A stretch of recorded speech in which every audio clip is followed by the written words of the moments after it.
Okay, let's have units of concentration. Okay, so solutions will always have their concentration, no? Kung gaano katapang or gaano kadaming solute ang na-dissolve sa solvent, and this one would be in terms of concentration. Okay, so you have concentration to be the measurement of how much solute is present in a solution. So they are always expressed in number of ways. So madami daw tayong units of concentration. So you have your percent by mass. Ang symbol natin is percent m over m, or mass over mass. Okay? So this one would have a formula: mass of solute over mass of solution times 100%.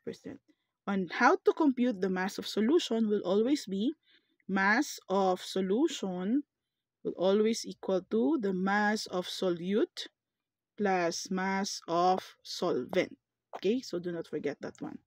Okay, now for the percent volume, okay, percent volume on the other hand, papalitan lang natin. Parang same lang siya kay percent by mass, no? So this one would have percent V over V, or volume per volume. So percent volume per volume is volume of solute over volume of solution. Okay? Times 100%. Now, the volume of solution is not additive. Hindi katulad nung katulad kanina dun sa percent by mass, yung mass of solution is mass of solute plus mass of solvent.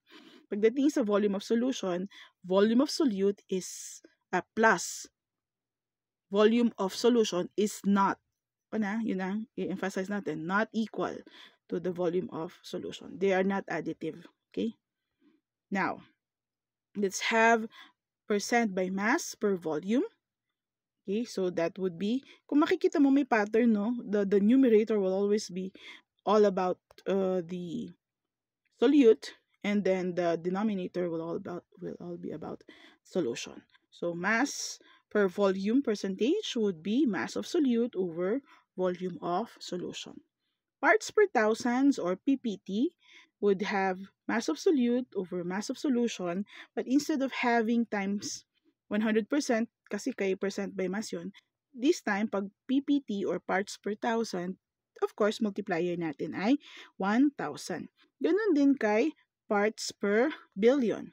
Okay, parts per million, so ppm. So this time, ang multiplier natin ay 1 million.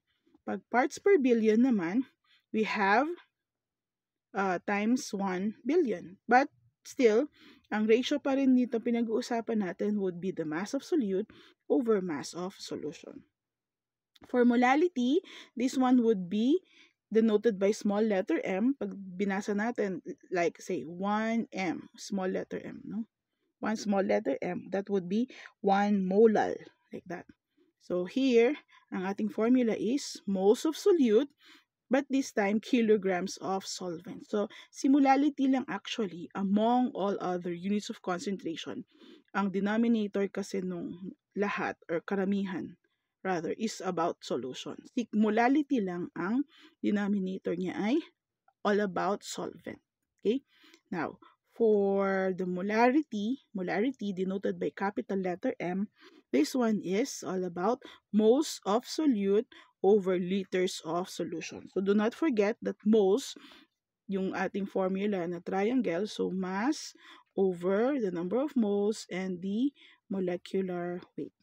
Now, may dadagdag lang din ako dito, so wala kasi sa table. You also have normality. Okay? So you have normality. Normality is denoted by capital letter N this time. And that would be, normality is equal to your molarity value, ito yan, molarity, times a factor. Didiscuss natin mamaya kung paano nakuha yung factor. But these are the units of concentration.